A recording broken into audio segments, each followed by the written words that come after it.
Lectura del Santo Evangelio según San Marcos. Gloria a ti, Señor.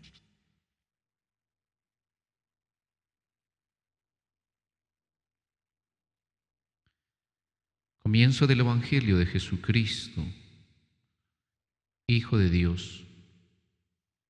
Como está escrito en el profeta Isaías: Yo envío a mi mensajero delante de ti, el cual preparará tu camino. Voz del que grita en el desierto: preparen el camino del Señor, enderecen sus senderos. Se presentó Juan en el desierto bautizando y predicando un bautismo de conversión para el perdón de los pecados. Acudía a él toda la región de Judea y toda la gente de Jerusalén. Él los bautizaba en el río Jordán y confesaban sus pecados.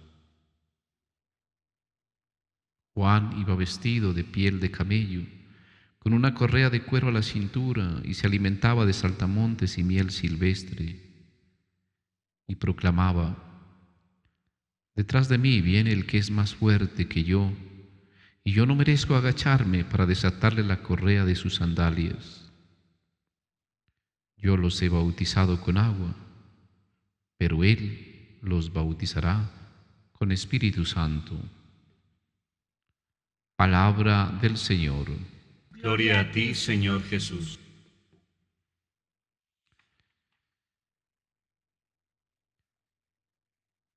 $540 antes de la venida de Jesús, de su nacimiento, el pueblo de Israel había sido deportado a Babilonia. Llevaba unos 50 años de deportación, y lo que había allí pues era pérdida de su libertad,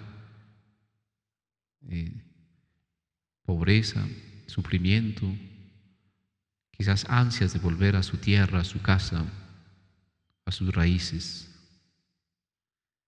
Y en ese contexto, un escritor, un profeta anónimo, que recibe el nombre de Segundo Isaías, presenta este texto que hemos escuchado de Dios, en donde dice: preparen el camino. Como que hay que hacer una autopista en el desierto, allanar lo que está hundido, enderezar lo que está torcido. Una misión grande. Pues miren, esa es la actitud fundamental en este tiempo de Adviento, segundo domingo de Adviento. Dios es el que viene al encuentro del pueblo, y el hombre está llamado a salir a su encuentro preparando el camino. Y ese Dios, frente a la deportación, la esclavitud, el sufrimiento, terminaba esa primera lectura diciendo algo muy, muy bonito: como un pastor que apacienta el rebaño, reúne con su brazo los corderos y los lleva sobre el pecho, cuida él mismo a las ovejas que crían. Recordemos la religión como una realidad donde Dios viene a nuestro encuentro para liberarnos, para salvarnos. Pero el hombre está llamado como a dejar de darle la espalda, sino salir a su encuentro también, preparando el camino. La segunda lectura de la carta del apóstol San Pedro se refiere a esto de la segunda venida del Señor. Pero la experiencia que tenía el pueblo era que le habían predicado que la venida segunda del Señor era inminente, y como no llegaba, entonces esta carta nos dice, nos coloca una imagen muy bonita. ¿Por qué es que no viene? ¿Por qué se demora? Y dice: no olviden una cosa, queridos míos, que para el Señor un día es como 1000 años, y 1000 años como un día. El Señor no retrasa su promesa, como piensan algunos, sino que tiene paciencia con ustedes, porque no quiere que nadie se pierda, sino que todos accedan a la conversión, a la salvación. Entonces nos presenta este tiempo presente como el tiempo de la paciencia de Dios. Una paciencia que espera que nosotros dejemos de darle la espalda, nos convirtamos, cambiemos de mentalidad y volvamos a Él, salgamos a su encuentro. El Evangelio que hoy hemos escuchado nos dice comienzo del Evangelio. Y aquí es muy interesante la diferencia del evangelista San Marcos respecto, vamos, a San Mateo. El comienzo lo refiere a una genealogía de nuestro Señor Jesucristo. El evangelista San Juan hace un prólogo donde habla fundamentalmente de la preexistencia de la palabra antes de la creación del mundo. Pero aquí nos dice que el comienzo del Evangelio, de la buena noticia de Jesús Cristo, reúne esas dos palabras: Jesús, el hombre terreno, histórico, y Cristo el ungido, que podríamos decir también el exaltado, el glorificado. Jesús el que salva, Cristo significa el ungido del Espíritu mismo de Dios. Y luego dice, Hijo de Dios. Para nosotros una persona es hijo cuando es procreado por un padre, pero dentro de la cultura judía, un hijo también es aquel que se asemeja a su padre en su carácter, en su manera de ser, en su modelo de vida. Su conducta se parece al Padre. Entonces, no solamente biológicamente, cuando se nos presenta esa imagen del Hijo de Dios, es que Él es muy semejante a Dios Padre. Él revela el rostro de Dios Padre. Y entonces, ¿dónde tiene este comienzo? El comienzo lo tiene fuera del templo, fuera de los ritos sagrados, fuera de la religión oficial de aquel tiempo. Nos habla de un mensajero que prepara el camino. Un mensajero dice, preparen el camino del Señor, enderecen sus senderos, retomando la primera lectura que escuchamos hoy.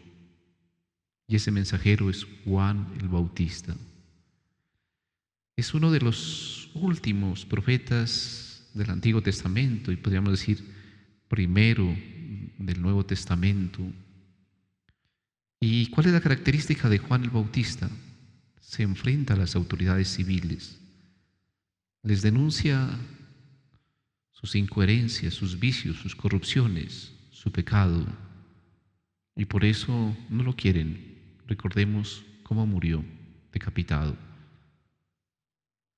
Pero también este profeta tiene una dificultad con las autoridades religiosas, porque es como rebelde, subversivo para el sistema religioso de aquel momento.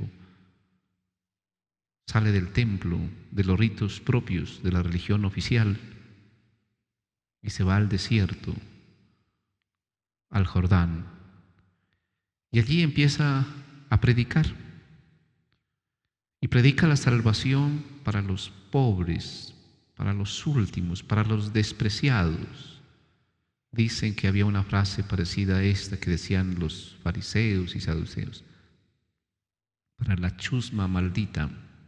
Así miraban los fariseos y estas autoridades al pueblo pobre, humilde, sufriente, que lo consideraban pecador y lo miraban con desprecio.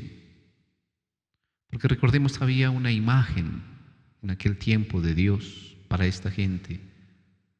Dios fundamentalmente era como una especie de juez que castiga, y que esta imagen de ese Dios castigador miraba que todo aquel que cometía pecado merecía un castigo. Entonces, si estaba enfermo, se lo había ganado. Por consecuencia, del pecado cometido,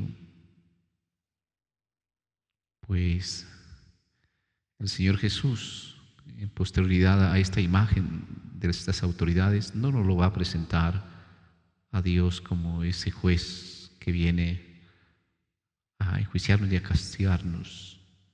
Nos lo presenta como Padre y sobre todo nos lo presenta como un Padre con corazón de madre que quiere la salvación de todos.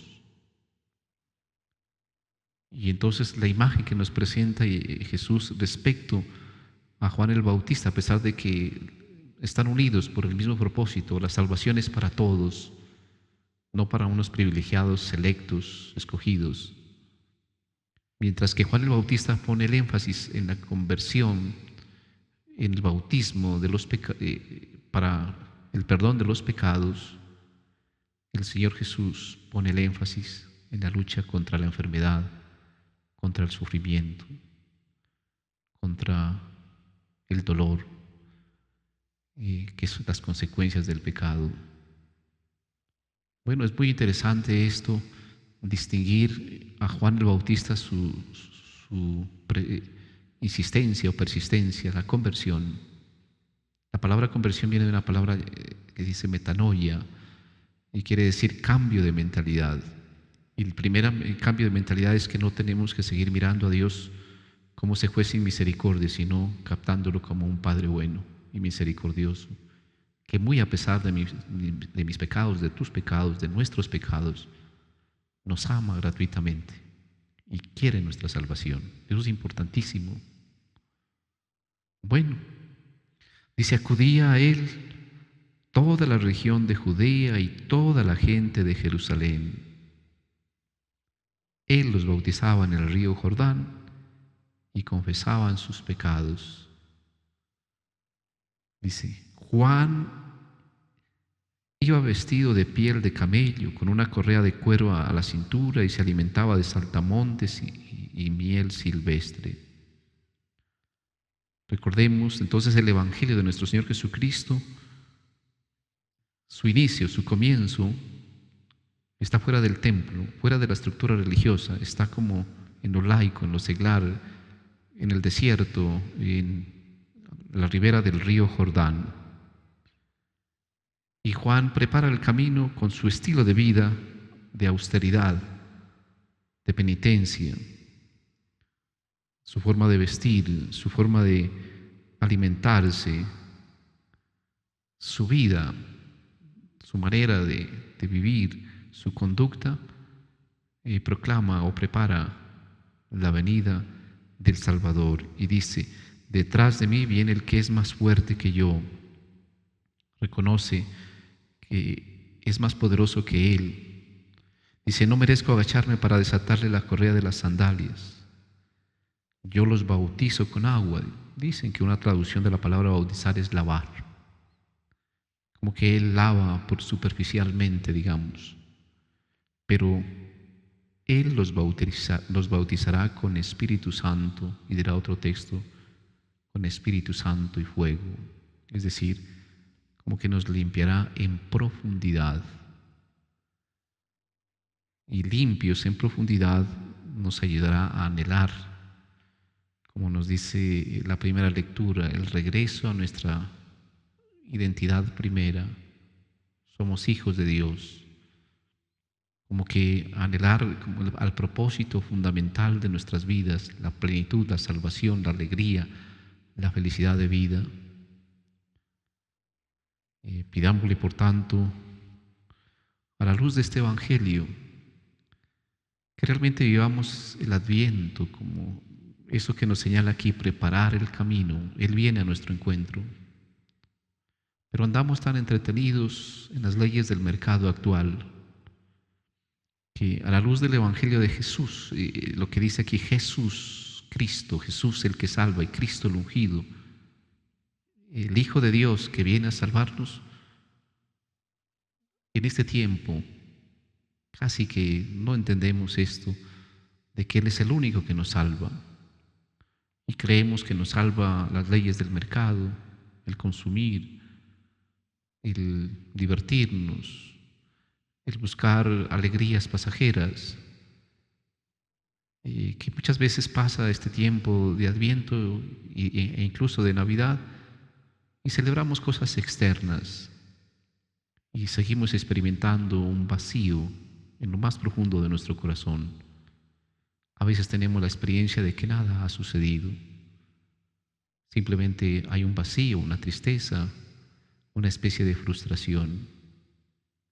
Para que no volvamos a sentir esa experiencia, es importante prepararle el camino al Señor, una actitud de profunda conversión para que, saliendo al encuentro, bien dispuestos, realmente Él nazca, entre en nuestras vidas, nos renueve, nos transforme, nos lance a vivir acorde a su santa voluntad salvadora para todos y cada uno de nosotros. Que el Señor nos dé la sabiduría, el entendimiento de esta palabra que hoy hemos escuchado y sobre todo podamos vivirla en este tiempo tan importante de Adviento. Que realmente la luz del Evangelio ilumine nuestras vidas y con nuestras vidas podamos nosotros mostrar a nuestro Redentor que está realmente actuando en nuestras vidas, en nuestras familias y en nuestras comunidades. Que así sea.